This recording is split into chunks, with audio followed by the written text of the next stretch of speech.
بسم الله الرحمن الرحيم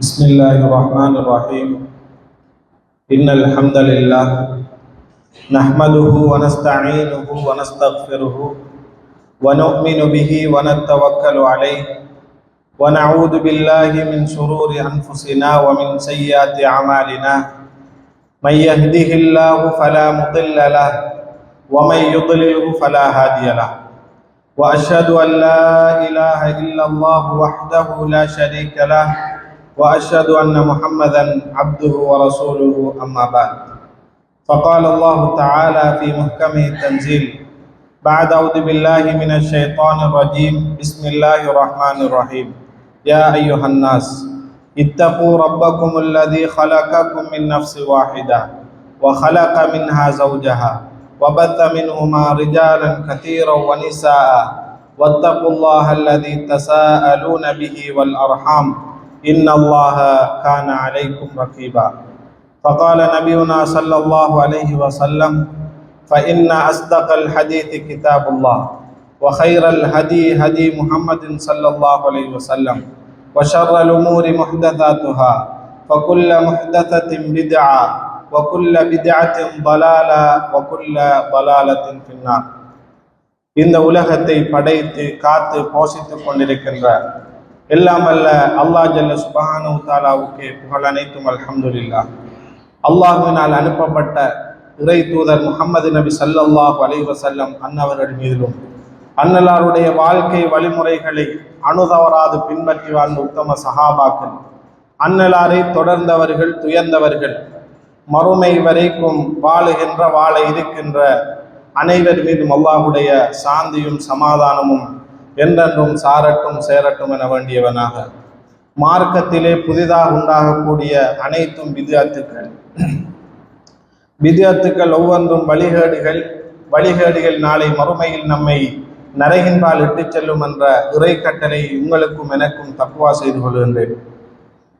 அல்லாஹுடைய கடமையை நிறைவேற்றுவதற்காக வேண்டி நேர காலத்தோடு அல்லாஹுடைய மாளிகையில் ஒன்று கூடி இருக்கின்ற பெரியோர்களே, சகோதரர்களே, இவ்வாறான ஒன்று கூடலை நாளை மறுமையில் உயர்தரமான ஜன்னத்துல் ஃபிர்தௌஸ் என்று சொல்லக்கூடிய சுவர்க்கத்திலே வல்ல ரஹ்மான் என்னையும் உங்களையும் ஆக்கி அருளவன் என்று அல்லாஹுடன் பிரார்த்தித்தவனாக, அல்லாஹு தஆலா இந்த உலகத்தை படைத்து இந்த உலகத்திலே வாழ்வதற்காக வேண்டி மனிதர்களை படைத்து அந்த மனிதர்கள் அவருடைய மனோ இச்சையின்பால் வாழக்கூடாது என்பதற்காக வேண்டி காலத்துக்கு காலம் நபிமார்களையும் ரசூல்மார்களையும் வேதங்களையும் அல்லாஹு தஆலா இந்த உலகத்திற்கு அனுப்பியிருக்கின்றார். அந்த அடிப்படையிலே இறுதியாக நபி முஹம்மது ஸல்லல்லாஹு அலைஹி வஸல்லம் அவர்களையும் அவருக்கு அருளிய அல் குர்ஆனையும் அல்லாஹு தஆலா நம்முடைய சமுதாயத்துக்கு வழங்கி இருப்பதை நாம் எல்லோரும் அறிந்த விடயமாக இருந்து கொண்டிருக்கின்றது. அல்லாஹு தஆலா மனித சமுதாயத்தை பார்த்து அவனுடைய திருமறையாம் அல் குர்ஆனிலே கூறுகிற பொழுது வமா ஹலக்துல் ஜின்ன வல் இன்ஸ இல்லா லியஅபுதுன், மனித வர்க்கத்தினரையும் ஜின் வர்க்கத்தினரையும் நான் படைத்த நோக்கம் அவர்கள் என்னை வணங்க வேண்டும், வழிபட வேண்டும் என்ற அந்த ஒரே நோக்கத்திற்காக வேண்டித்தான் நான் மனிதர்களை படைத்திருக்கின்றேன் என்று அல்லாஹு தஆலா அவனுடைய திருமறையாம் அல் குர்ஆனிலே கூறுவதை பார்க்கின்றோம். எனவே நம்முடைய நோக்கம் படைத்த ரப்புல் ஆலமீன் ஆகிய அல்லாஹ்வை வணங்க வேண்டும் என்ற தூய எண்ணத்தோடு நம்முடைய மரணம் வரைக்கும் இருக்க வேண்டும் என்று அல்லாஹ்விடம் பிரார்த்தித்தவனாக, அல்லாஹு தஆலா அவனுடைய திருமறையாம் அல் குர்ஆனிலே கூறுகிற பொழுது அல்லதி ஹலக்கல் மௌத வல் ஹயாத லியபுலுவக்கும் ஐயுக்கும் அஹ்சனு அமலா, அல்லாஹு தஆலா ஒரு மனிதனுக்கு வாழ்க்கையை கொடுத்திருக்கின்றான். அதே போல அந்த மனிதன் இந்த உலகத்திலே வாழ்ந்து அதற்கு பின்னால் அல்லாஹு தஆலா அந்த வாழ்ந்த மனிதனுக்கு மரணம் என்ற ஒரு விடயத்தையும் கொடுத்திருக்கின்றான். எதற்காக வேண்டி இரண்டையும் கொடுத்திருக்கின்றான் சொன்னால், அவர் அமல்களிலே அவர் சிறந்தவரா என்பதை பார்ப்பதற்காக வேண்டி அல்லாஹு தஆலா இரண்டையும் ஒரு மனிதனுக்கு கொடுத்திருப்பதை நாம் ஒவ்வொருவரும் அறிந்த விடயமாக இருந்து கொண்டிருக்கின்றது. ஏனென்று சொன்னால், இந்த உலகத்திலே ஒரு மனிதன் பிறந்து விட்டான் சொன்னால் அவனுக்கு மரணம் என்பது நிச்சயமாக இருக்கின்றது. அவன் நம்பாவிட்டாலும் அவன் அதை சுவைத்தே தீர வேண்டும் என்பதை அல்லாஹும் அல்லாஹுடைய தூதர் ஸல்லல்லாஹு அலைஹி வஸல்லம் அவர்கள் சொல்வதை பார்க்கின்றோம். எனவே மனிதர்களாகிய நாம் வாழுகிற பொழுது வாழ்க்கையோடு நாம் மரணத்தையும் சுமந்தவர்களாக நாம் இந்த உலகத்திலே வாழ்ந்து கொண்டிருக்கின்றோம் என்பதை நானும் நீங்களும் புரிந்து கொள்ள கடமைப்பட்டிருக்கின்றோம். அதே போல் அல்லாஹு தஆலா அவனுடைய திருமறையாம் அல் குர்ஆனிலே கூறுகிற பொழுது வஅபுது ரப்பக ஹத்தா யஅதியகல் யகீன், உமக்கு மரணம் வருவதற்கு முன்னால் உம்மை படைத்த ரப்புல் ஆலமீனை நீ வணங்கிக் கொள்ள அல்லாஹு தஆலா அவனுடைய திருமறையாம் அல் குர்ஆனிலே கூறுவதை பார்க்கின்றோம். ஏன் அல்லாஹு தஆலா ஒரு மனிதன் மரணிப்பதற்கு முன்னால் வணங்க வேண்டும், வழிபட வேண்டும் என்று சொல்கின்றான் என்று சொன்னால், ஏதோ ஒரு விடயம் பின்னால் இருக்கின்றது, ஏதோ ஒரு விடயம் மரணத்திற்கு பின்னால் இருக்கின்றது என்பதை நாம் ஒவ்வொருவரும் புரிந்து கொள்ள கடமைப்பட்டிருக்கின்றோம். அல்லாஹு தஆலா வாழுகிற காலத்திலே ஒரு மனிதனை பார்த்து தொழு என்று சொல்கிறான் என்று சொன்னால், நோன்பு பிடி என்று சொல்கின்றான் என்று சொன்னால், ஜக்காத் கொடு என்று சொல்கின்றான் என்று சொன்னால், அவன் மரணத்திற்கு பின்னால் ஏதோ ஒரு விடயம் ஒன்று இருக்கின்றது என்ற அந்த ஒரு காரணத்திற்காக வேண்டித்தான் அல்லாஹு தஆலா இப்படி நமக்கு கடமைகளை ஏவுகின்றான் என்பதை நானும் நீங்களும் புரிந்து கொள்ள கடமைப்பட்டிருக்கின்றோம். ஒரு முறை நபிகள் நாயகம் ஸல்லல்லாஹு அலைஹி வஸல்லம் அவர்கள் தூங்கி எழுந்து கொண்டு வருகிறார்கள். அந்த சந்தர்ப்பத்திலே உமர் ரலியல்லாஹு அன்ஹு அவர்கள் அல்லாஹ்வுடைய தூதரை பார்த்து அழுகிறார்கள். அல்லாஹ்வுடைய தூதர் ஸல்லல்லாஹு அலைஹி வஸல்லம் அவர்கள் உமர் ரலியல்லாஹு அன்ஹு இடத்திலே கேட்கிறார்கள், உமரே, எதற்காக வேண்டி நீங்கள் அழுகிறீர்கள் என்று கேட்ட பொழுது உமர் ரலியல்லாஹு அன்ஹு அவர்கள் சொல்கிறார்கள், அல்லாஹ்வுடைய தூதர், நாளை மறுமையிலே முதலாக சுவர்க்கம் நுழையக்கூடிய தூதர், இந்த நாட்டின் ஜனாதிபதி முஹம்மது என்று சொன்னால் அந்த சமூகமே பயப்படக்கூடிய ஒரு மனிதர், இப்படிப்பட்ட மனிதர் படுத்து எழும்பி வருகின்றார், தூங்கி எழும்பி வருகின்றார். அவருடைய மேனியிலே ஈச்சோலைகளுடைய தடம் பதிந்து கொண்டிருக்கிறது. அதை பார்த்து உமர் ரலியல்லாஹு அன்ஹு அவர்கள் அழுகிறார்கள். அழுதுவிட்டு நபிகள் நாயகம் ஸல்லல்லாஹு அலைஹி வஸல்லம் இடத்திலே கேட்கிறார்கள், அல்லாஹ்வுடைய தூதரே, நாங்கள் எல்லோரும் சேர்ந்து நீங்கள் தூங்குவதற்காக வேண்டி ஒரு மெத்தையை செய்து தரட்டுமா என்று கேட்ட பொழுது அல்லாஹ்வுடைய தூதர், நாட்டின் ஜனாதிபதி என்ன சொன்னார் தெரியுமா? மாலி வலித்துனியா, எனக்கும் இந்த உலகத்திற்கும் என்ன சம்பந்தம் இருக்கின்றது? இந்த உலகம் எப்படிப்பட்டதன் சொன்னால், இந்த உலகம் எப்படிப்பட்டதன் சொன்னால், நீண்ட பிரயாணம் செய்யக்கூடிய ஒரு பிரயாணி தான் ஓய்வெடுப்பதற்காக வேண்டி ஒரு மரநிழலை பயன்படுத்துவானே, அதே போலதான் இந்த உலக வாழ்க்கை இருந்து கொண்டிருக்கின்றது. எதற்காக வேண்டி நீங்கள் எனக்கு செய்து தரப்போகின்றீர்கள் என்பதை உமர் ரலியல்லாஹு அன்ஹு இடத்தில் அல்லாஹ்வுடைய தூதர் ஸல்லல்லாஹு அலைஹி வஸல்லம் கேட்கிறார்கள். எனவே இந்த உலகம் என்பது, இந்த சம்பவத்திலே இருந்து நாம் விலகக்கூடிய விடயம் என்னவென்று சொன்னால், இந்த உலகம் என்பது பொய்யானது, நாளை மறுமை என்பதுதான் உண்மையானது. அதற்காக வேண்டித்தான் நாம் அமல் செய்ய வேண்டும். அதற்காக வேண்டி அல்லாஹ்வும் அல்லாஹ்வுடைய தூதர் ஸல்லல்லாஹு அலைஹி வஸல்லம் அவர்களும் எவைகளை நமக்கு கடமையாக்கினார்களோ அவைகளை நம்முடைய வாழ்க்கையிலே எடுத்து நடப்போமாக இருந்தால் நிச்சயமாக நமக்கு வெற்றி இருக்கின்றது என்பதை அல்லாஹ்வும் அல்லாஹ்வுடைய தூதர் ஸல்லல்லாஹு அலைஹி வஸல்லம் அவர்கள் சொல்வதை பார்க்கின்றோம். அல்லாஹ் தஆலா அவனுடைய திருமறையாம் அல் குர்ஆனிலே கூறுகிற பொழுது நபிகள் நாயகம் ஸல்லல்லாஹு அலைஹி வஸல்லம் அவர்களை பார்த்து சொல்கின்றான், நபியே, இன்னக மையித்துன் வ இன்னஹும் மையித்துன், நபியே, நீயும் மரணிக்கக்கூடியவர், அவர்களும் மரணிக்கக்கூடியவர் என்று அல்லாஹ் தஆலா சொல்வதை பார்க்கின்றோம். இந்த உலகத்திலே பிறந்தவர்கள் யாரும் நிரந்தரமாக வாழ்வது கிடையாது.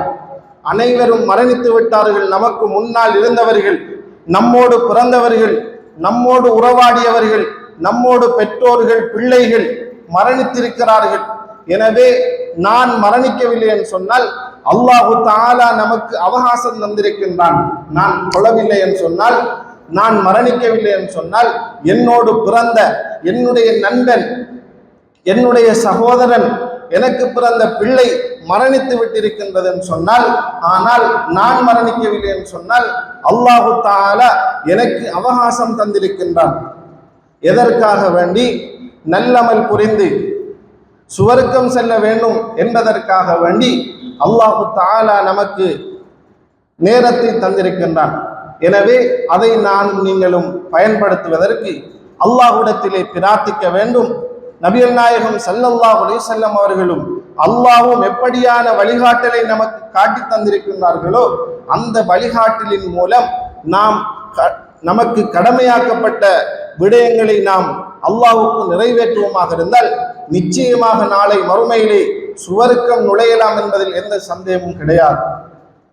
மரணத்தை பற்றி அல்லாஹு தஆலா அவனுடைய திருமறையாம் அல் குர்ஆனிலே கூறுகிற பொழுது, ஐனமா தகூனு யுதுரிக்குமுல் மௌத் வலவ் குன்தும் ஃபீ புரூஜி முஸய்யதா, இரும்பினால் நெய்யப்பட்ட கோட்டையிலே நீங்கள் ஒளிந்து கொண்டிருந்தாலும் மரணம் என்பது உங்களை வந்தடையும் என்பதை அல்லாஹு தஆலா அவனுடைய திருமறையாம் அல் குர்ஆனிலே கூறுவதை பார்க்கின்றோம். எனவே பெரியோர்களே, சகோதரர்களே, மரணத்தை சுமந்தவர்களாக நானும் நீங்களும் இந்த உலகத்திலே வாழ்ந்து கொண்டிருக்கின்றோம். எனவே அல்லாஹ்வுக்கு கடமைகளை நிறைவேற்றுகிற விஷயத்தில் நாம் சரிவர நிறைவேற்றுவோமாக இருந்தால் நிச்சயமாக அல்லாஹு தஆலா நமக்கு நாளை மறுமையிலே வெற்றியை தருவான் என்பதில் எந்த சந்தேகமும் கிடையாது. நபிகள் நாயகம் ஸல்லல்லாஹு அலைஹி வஸல்லம் அவர்கள் இந்த கபரை பற்றி 2 விடயங்களை சொன்னார்கள். எப்படி என்று சொன்னால், இன்னமல் கபுரு ரௌலத்தும் மின் ரியாதில் ஜன்னா, கபர் என்பது சுவர்க்க பூஞ்சோலையாக இருக்கும் அல்லது நரகத்தின் படுகொலிகளில் ஒன்றாக இருக்கும். நாம் மரணித்ததன் பின்னால் நாம் செல்லக்கூடிய அந்த இடம் என்பது ஒன்று சுவர்க்க பூஞ்சோலையாக இருக்கும் அல்லது நரகத்தின் படுகொலியாக இருக்கும் என்பதை அல்லாஹ்வுடைய தூதர் ஸல்லல்லாஹு அலைஹி வஸல்லம் சொல்வதை பார்க்கின்றோம். ஒருமுறை நபிகள் நாயகம் ஸல்லல்லாஹு அலைஹி வஸல்லம் அவர்கள் ஒரு மனிதனுடைய ஜனாசாவை அடக்கம் செய்வதற்காக வேண்டி மக்பராவுக்கு வருகிறார்கள். அப்பொழுது நபிகள் நாயகம் ஸல்லல்லாஹு அலைஹி வஸல்லம் அவர்கள் மக்களுக்கு அச்சமூட்டி எச்சரிக்கை செய்கிறார்கள். இந்த சந்தர்ப்பத்திலே நபிகள் நாயகம் ஸல்லல்லாஹு அலைஹி வஸல்லம் அவர்கள் 2 மனிதருடைய நிலைப்பாட்டை சொல்கிறார்கள். எப்படி என்று சொன்னால், இந்த உலகத்திலே ஒரு மனிதன் வாழ்கிற பொழுது அல்லாஹ்வுடைய கடமையை சரிவர நிறைவேற்றி தொழுது, நோன்பு நோட்டு, ஜக்காத்து கொடுத்து, இந்த விடயங்களை எல்லாம் ஒரு மனிதன் சரிவர நிறைவேற்றி அல்லாஹ்வினால் விரும்பப்பட்ட ஒரு மனிதனாக அந்த மனிதன் வாழுகிற பொழுது அந்த மனிதன் மரணிக்கின்ற தருவாயிலே சுவர்க்கத்திலே இருந்து மலக்குமார்கள் சுவர்க்கத்து கபன் துணியோடு இந்த உலகத்திற்கு வருவார்கள். வந்து அந்த மனிதனுக்கு அருகாமையிலே உட்காருவார்கள். அந்த நேரத்திலே மலக்குல் மௌத் அலைஹிஸ்ஸலாம் அவர்கள் வருவார்கள். இந்த மனிதனுடைய உயிரை கைப்பற்றுவார்கள். எப்படி கைப்பற்றுவார்கள் என்று சொன்னால், ஒரு எண்ணெய் பாத்திரத்திலே ஒரு ஊசியை விட்டு எடுத்தால் எப்படி இலகுவான முறையிலே வருமோ அதைவிட இலகுவான முறையிலே அந்த மனிதனுடைய உயிர் அந்த உடம்பிலே இருந்து எடுக்கப்படும். எடுக்கப்பட்டதன் பின்னால் சுவர்க்கத்திலே இருந்து கொண்டு வந்தார்களே கபன் துணி, அந்த கபன் துணியிலே அந்த மனிதனுடைய ரூஹ் வைக்கப்படும். வைக்கப்பட்டு அந்த மனிதனுடைய உயிர் வானத்தின் பக்கம் கொண்டு செல்லப்படும். அந்த சந்தர்ப்பத்திலே மலக்குமார்கள் கேட்பார்களாம், யாருடைய உயிரை நீங்கள் கொண்டு வருகிறீர்கள் என்று கேட்கிற பொழுது மலக்குமார்கள் சொல்லுவார்களாம், இன்னாருடைய மகன் இன்னாருடைய உயிரை நாங்கள் கைப்பற்றி கொண்டு வருகிறோம் என்று சொல்லுகிற பொழுது மலக்குமார்கள் அந்த மனிதனுக்கு பிரார்த்திப்பார்களாம், அந்த மனிதனுக்கு துஆ செய்வார்கள்.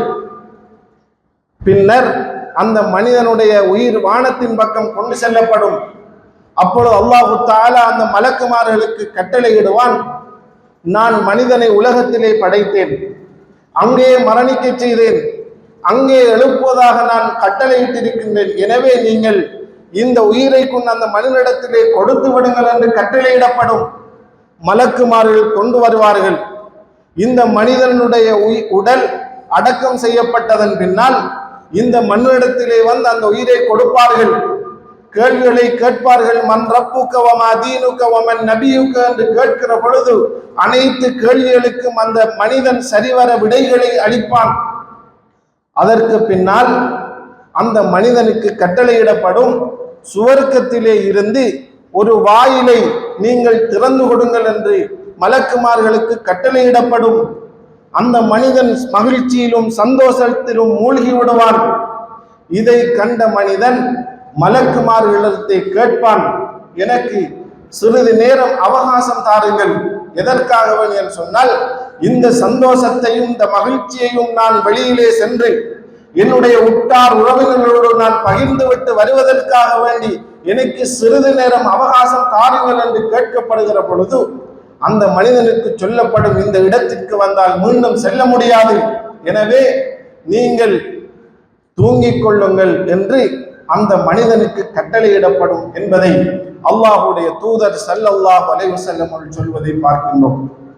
அதே போல இரண்டாவது மனிதனுடைய நிலைப்பாட்டை பற்றி அல்லாஹ்வுடைய தூதர் ஸல்லல்லாஹு அலைஹி வஸல்லம் சொல்லுகிற பொழுது எப்படி சொன்னார்கள் சொன்னால், மிகவும் பயங்கரமான தோட்டத்தோடு நரகத்திலே இருந்து இரண்டு மலக்குமார்கள் கபன் துணியோடு வருவார்கள். பார்ப்பதற்கு பயங்கரமான துர்நாட்டம் வீசக்கூடிய அப்படி இருக்கக்கூடிய மலக்குமார்கள், அல்லாஹ்வுடைய கட்டளையை மறுத்து வாழ்ந்த, அல்லாஹ்வுடைய தூதர் ஸல்லல்லாஹு அலைஹி வஸல்லம் அவருடைய கட்டளையை மறுத்து வாழ்ந்த அந்த மனிதனுடைய உயிரை கைப்பற்றுவதற்காக வேண்டி நரகத்திலே இருந்து கபண்டுணியோடு மலக்குமார்கள் வந்து அந்த மனிதனுடைய உயிரை கைப்பற்றுவார்கள்.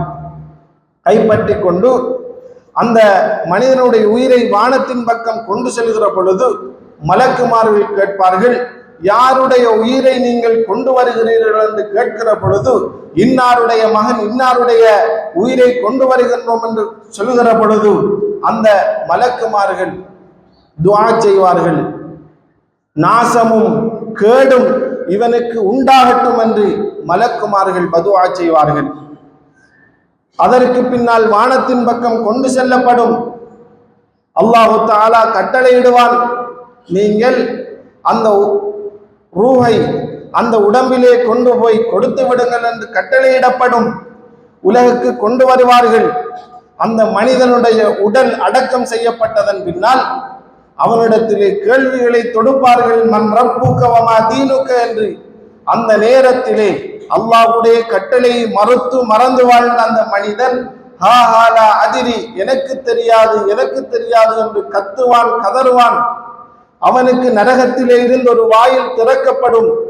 இந்த சந்தர்ப்பத்திலே அந்த மனிதன் அல்லாஹ்விடத்திலே பிரார்த்திப்பான். எப்படி என்று சொன்னால், யா ரப்பி லா தக்மிஸ் ஸா, என்னுடைய இறைவனே மறுமை நாளை நிகழ்த்தி விடாதே என்று அவன் பிரார்த்திக்க கூடிய அளவுக்கு அவனுக்கு அட்டூழியங்களும் கஷ்டங்களும் வழங்கப்படும் என்பதை அல்லாஹ்வுடைய தூதர் ஸல்லல்லாஹு அலைஹி வஸல்லம் சொல்வதை பார்க்கின்றோம்.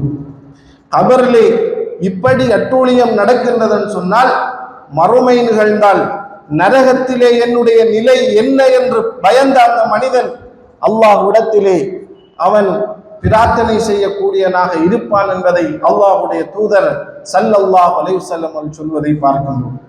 எனவே அன்பிற்கினிய சகோதரர்களே, அல்லாஹ்வின் நல்லடியார்களே, அல்லாஹு தஆலா நமக்கு அவகாசத்தை தந்திருக்கிறான் என்று சொன்னால் நாம் அதை பயன்படுத்த வேண்டும். என்னோடு உறவாடி என்னுடைய நண்பர்கள் மண்ணறையிலே வாழ்ந்து கொண்டிருக்கிறார்கள் என்று சொன்னால், அல்லாஹு தஆலா எனக்கு அந்த அவகாசத்தை தந்திருக்கிறான் என்று சொன்னால், அல்லாஹு தஆலா எனக்கு தந்ததை நான் பயன்படுத்த வேண்டும். பயன்படுத்தாமல் நான் மரணிப்போமாக இருந்தால் நிச்சயமாக நாம் ஒவ்வொருவரும் நஷ்டவாளிகளாக நாளை மறுமையிலே அல்லாஹுக்கு முன்னால் நிற்க வேண்டும் என்பதில் எந்த சந்தேகமும் கிடையாது. எனவே அல்லாஹு தஆலா நமக்கு என்ன கட்டளைகளை ஏவி இருக்கின்றானோ அவைகளை நாம் சரிவர நிறைவேற்றுவோமாக இருந்தால் நிச்சயமாக நம்முடைய வாழ்க்கைக்கு பின்னால் இருக்கின்ற அந்த மரண நேரத்திலும், அதற்கு பின்னால் இருக்கின்ற மண்ணறை வாழ்க்கையிலும், அதற்கு பின்னால் இருக்கின்ற மறுமை வாழ்க்கையிலும் நாம் ஒவ்வொருவரும் வெற்றியாளர்களாக மாற முடியும் என்பதில் எந்த சந்தேகமும் கிடையாது.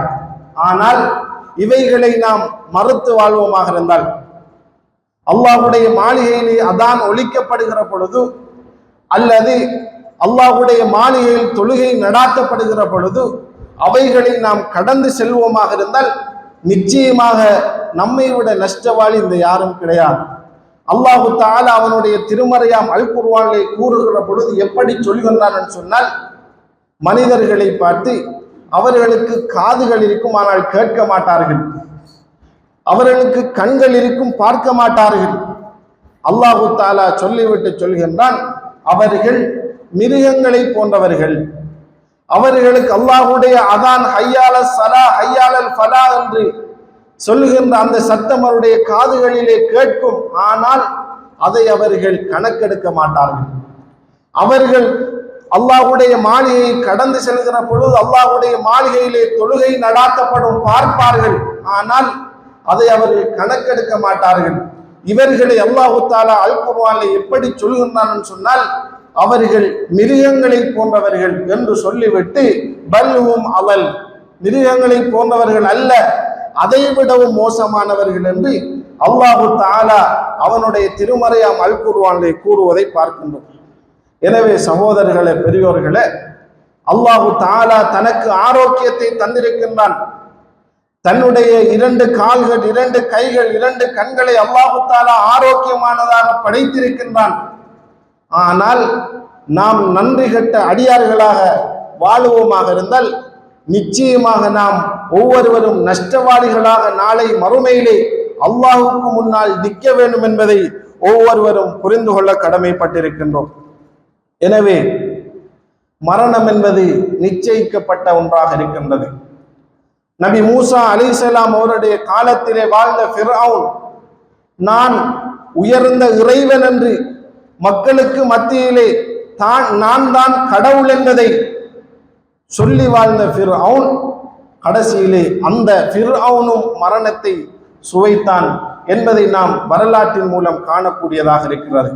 அல்லாஹு தஆலா அல் குர்ஆனிலே கூறுகிற பொழுது இந்த ஃபிர்அவுன் அன ரப்புக்குமுல் ஆலா, உங்களுக்கு உயர்ந்த இரட்சகன் நான் தான் என்பதை ஃபிர்அவுன் மக்களுக்கு மத்தியிலே சொன்னான். ஆனால் அல்லாஹு தஆலா அந்த ஃபிர்அவுனை கடலிலே மூழ்கடித்து அல்லாஹு தஆலா அந்த ஃபிர்அவுனுடைய உயிரை எடுத்துக்கொண்டான் என்பதை அல் குர்ஆனும் அஸ்ஸுன்னாவும் சொல்வதை பார்க்கின்றோம். எனவே மரணம் என்பது நிச்சயமாக இருக்கின்றது என்பதை நானும் நீங்களும் புரிந்து கொள்ள கடமைப்பட்டிருக்கின்றோம்.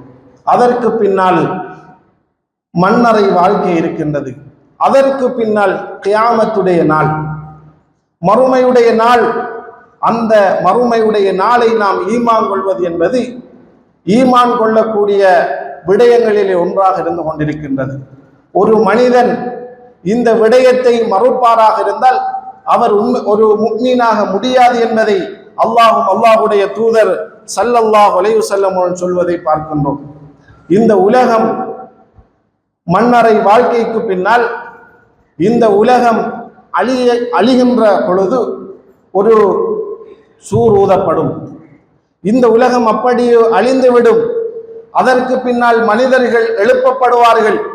தன்னுடைய உடம்பிலே ஆடைகள் இல்லாமல், தன்னுடைய காலிலே பாதணி இல்லாமல் விசாரணைக்காக வேண்டி எழுப்பப்படுவார்கள். அந்த சந்தர்ப்பத்திலே சூரியன் தனக்கு அருகாமையிலே கொண்டு வரப்படும். அந்த நாளையிலே மக்கள் அங்கும் இங்கும் ஓடித் திரிவார்கள். தன்னுடைய சகோதரனை கண்டு, தன்னுடைய தாயை கண்டு தந்தை ஓடுவார்கள், தன்னுடைய மகனை கண்டு தந்தை ஓடுவார், தன்னுடைய மகளை கண்டு தாய் ஓடுவாள், சகோதரனை கண்டு சகோதரன் ஓடுவான். இப்படியான அந்த நாள் நாம் ஒவ்வொருவரும் சந்திக்கக்கூடிய நாள் என்பதை நாம் ஒவ்வொருவரும் நினைவில் வைத்துக் கொள்ள வேண்டும். அந்த நாளிலே நாம் வெற்றியாளர்களாக மாற வேண்டும் என்று சொன்னால், அந்த நாளிலே கேட்கப்படக்கூடிய கேள்விகளுக்கு ஒழுங்கான முறையிலே பதிலளித்து அல்லாஹ்விடத்திலே வெற்றி பெறக்கூடியவர்களாக மாற வேண்டும் என்று சொன்னால், அல்லாஹும் அல்லாஹுடைய தூதர் ஸல்லல்லாஹு அலைஹி வஸல்லம் அவர்களும் எவைகளை நமக்கு கடமையாக்கினார்களோ அந்த கடமைகளை நாம் சரிவர நிறைவேற்றுவோமாக இருந்தால் நிச்சயமாக நமக்கு வெற்றி கிடைக்கும் என்பதில் எந்த சந்தேகமும் இல்லை.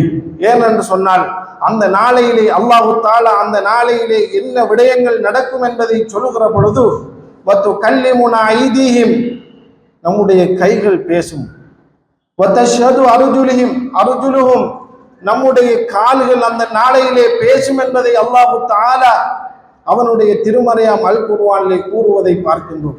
எனவே நம்முடைய வாய் பூட்டு போடப்பட்டு விடும், நம்முடைய கைகள் பேசும், கால்கள் சாட்சி சொல்லும் என்பதை அல்லாஹு தஆலா அவனுடைய திருமறையாம் அல் குர்ஆனிலே கூறுவதை பார்க்கின்றோம்.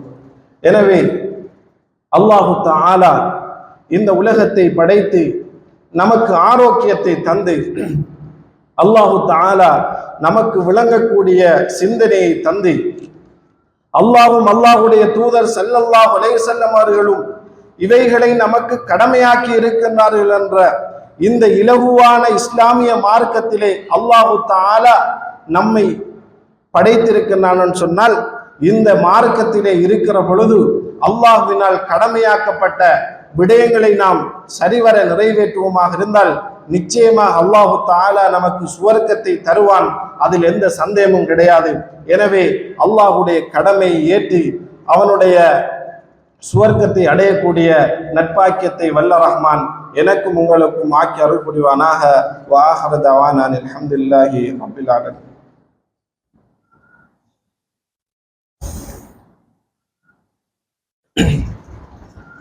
அல்ஹம்துலில்லாஹி வஹ்தா வஸ்ஸலாத்து வஸ்ஸலாமு அலா மன் லா நபிய பஅதா அம்மா பஅத். அல்லாஹு தஆலா இந்த உலகத்தை படைத்து இந்த உலகத்திலே வாழ்வதற்காக வேண்டி மனிதர்களாகிய நம்மை படைத்து மனிதர்களாகிய நாம் படைக்கப்பட்ட நோக்கம் அவனை வணங்க வேண்டும். நாம் வாழ்கிற பொழுது நம்முடைய வாழ்க்கைக்கு பின்னால் மரணம் என்ற ஒன்று இருக்கின்றது என்பதையும் அல்லாஹும் அல்லாஹுடைய தூதர் ஸல்லல்லாஹு அலைஹி வஸல்லம் அவர்களும் நமக்கு சுட்டிக்காட்டி இருக்கின்றார்கள்.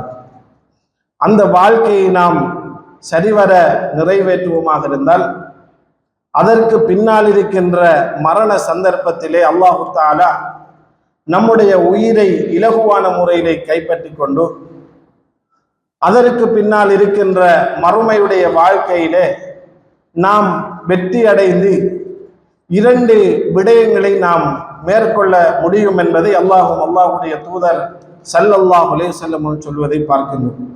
ஒருவர் இந்த உலகத்திலே பிறந்து வாழ்ந்து மரணித்ததன் பின்னால் அவர் மண்ணறைக்கு செல்கின்றார். அவர் மண்ணறைக்கு சென்றதன் பின்னால் அதற்கு பின்னால் மறுமை என்று சொல்லக்கூடிய ஒரு விடயம் உருவாகிறது. அந்த மறுமையிலே 2 இடங்கள் இருக்கின்றது. ஒன்று சுவர்க்கம், இன்னமொன்று நரகம் என்று சொல்லக்கூடிய அந்த 2 விடயங்கள் இருக்கின்றது. அல்லாஹு தஆலா நம் அனைவரையும் சுவர்க்கத்திற்கு சொந்தக்கால ஆக்க வேண்டும் என்று நாம் அல்லாஹ்விடத்திலே பிரார்த்தனை செய்ய வேண்டும். அந்த சுவர்க்கத்தை பற்றி அல்லாஹ்வுடைய தூதர் ஸல்லல்லாஹு அலைஹி வஸல்லம் அவர்கள் சொன்னார்கள். அந்த சுவர்க்கம் எப்படி இருக்கும் என்று சொன்னால் எந்த கண்ணுமே பார்த்திராத, எந்த காதுமே கேட்டிராத, எந்த உள்ளமுமே உணர்ந்திராத அளவுக்கு சுவர்க்கத்துடைய இன்பங்கள் இருக்கும் என்பதை அல்லாஹ்வுடைய தூதர் ஸல்லல்லாஹு அலைஹி வஸல்லம் அவர்கள் சொல்வதை பார்க்கின்றோம்.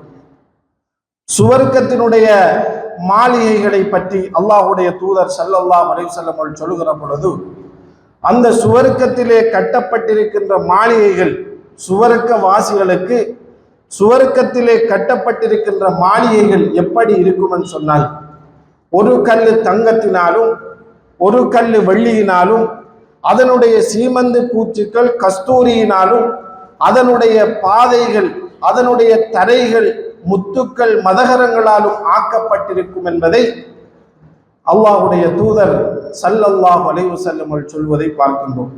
அல்லாஹு தஆலா சுவர்க்கத்தை பற்றி அல் குர்ஆனிலே கூறுகிற பொழுது அங்கே மரங்கள் காணப்படும், ஆறுகள் ஓடிக்கொண்டிருக்கும், அந்த ஆறுகள் நிரந்தரமானதாக ஓடிக்கொண்டிருக்கும்.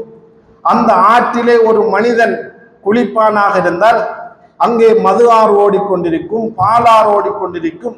இதுதான் சுவர்க்கம் என்பதை அல்லாஹ்வுடைய தூதர் ஸல்லல்லாஹு அலைஹி வஸல்லம் அவர்களும் அல்லாஹும் அல் குர்ஆனிலும் அஸ்ஸுன்னாவிலும் சொல்வதை பார்க்கின்றோம்.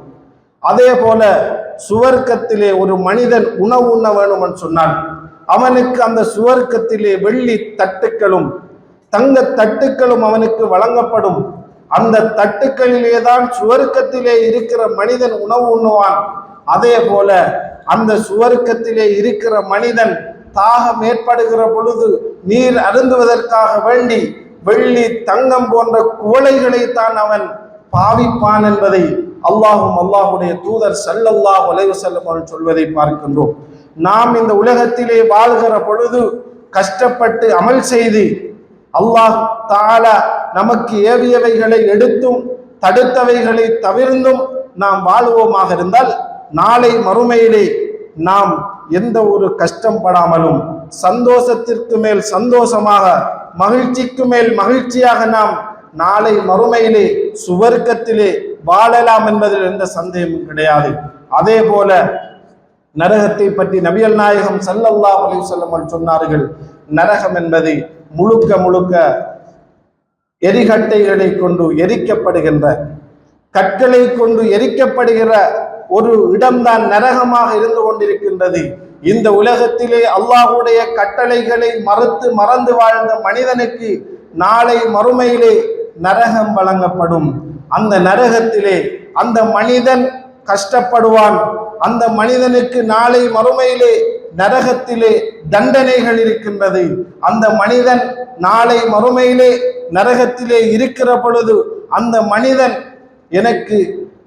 நான் தாகித்தவனாக இருக்கின்றேன், எனக்கு அருந்துவதற்காக வேண்டி நீர் தாருங்கள் என்று கேட்கிற பொழுது முருக காய்ச்சப்பட்ட சுடுநீர் அவனுக்கு வழங்கப்படும்.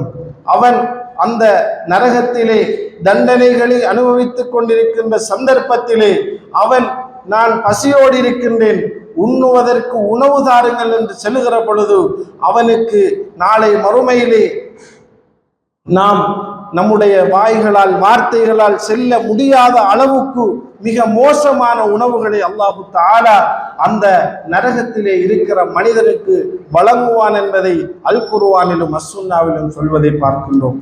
எனவே அல்லாஹு தஆலா நமக்கு ஆரோக்கியத்தை தந்திருக்கின்றான். அல்லாஹு தஆலா நம்முடைய கண்கள் இரண்டையும் ஆரோக்கியமானதாக தந்திருக்கின்றான். காதுகள் இரண்டையும் அல்லாஹு தஆலா ஆரோக்கியமானதாக தந்திருக்கின்றான். அல்லாஹ்வுடைய அதான் என்னுடைய காதிலே கேட்கிறது. நான் வீதியிலே நிற்கிற பொழுது மக்கள் பள்ளிக்கு தொழுவதற்காக செல்வதை நான் என்னுடைய கண்களால் பார்க்கின்றேன். ஆனால் எனக்கு செல்ல முடியாது என்று சொன்னால் நாம் ஒவ்வொருவரும் சுய பரிசோதனை செய்ய வேண்டும். தன்னுடைய உள்ளத்தை அல்லாஹ்விடத்திலே பிரார்த்தனை செய்ய வேண்டும். என்னுடைய இறைவனே, என்னுடைய உள்ளத்தை இலகுபடுத்தி நான் உனக்கு கடமை செய்யக்கூடிய ஒரு அடியானாக என்னை மாற்றிவிடு என்று நாம் அல்லாஹ்விடத்திலே பிரார்த்தனை செய்ய வேண்டும்.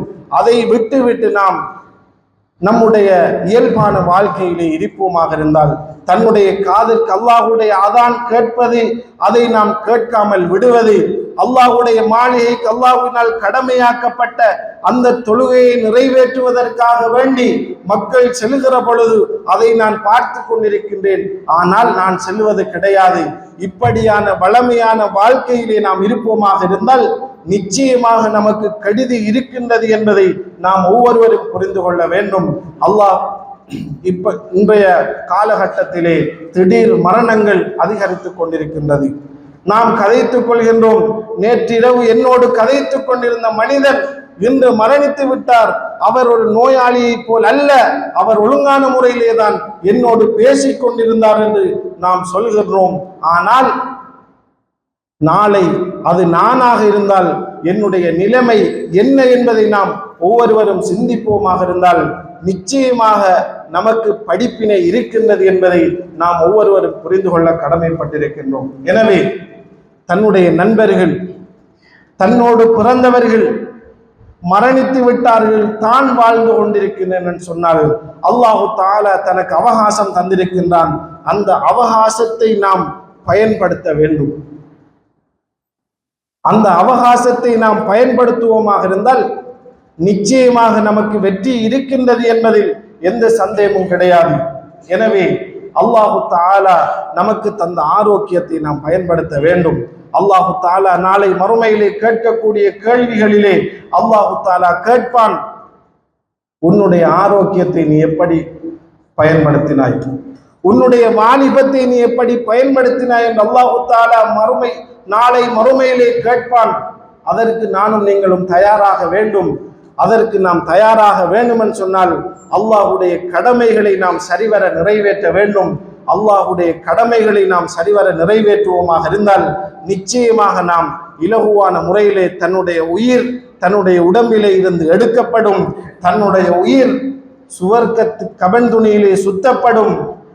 நாம் மண்ணறையிலே இருக்கிற பொழுது சுவர்க்க வாசலை நுகர்ந்தவர்களாக, சுவர்க்கத்து இன்பங்களை அனுபவித்தவர்களாக நாம் மண்ணறையிலே தூங்க முடியும். அதற்கு பின்னால் மறுமையுடைய நாளையிலே நாம் எழுப்பாட்டப்பட்ட பின்பு அல்லாஹு தஆலா இலகுவான முறையிலே நம்மை சுவர்க்கத்திற்கு அனுப்புவான். எல்லாம் வல்ல அல்லாஹு தஆலா நம் அனைவரையும் சுவர்க்கத்திற்கு சொந்தக்காரர்கள் ஆக்குவானாக. அகூலு கௌலி ஹாதா வஸ்தக்ஃபிருல்லாஹ லி வலக்கும் வலிசாயிரில் முஸ்லிமீன மின் குல்லி தம்மின் ஃபஸ்அலு வஸ்தக்ஃபிரு இன்னஹு வல் கஃபூர் ரஹீம்.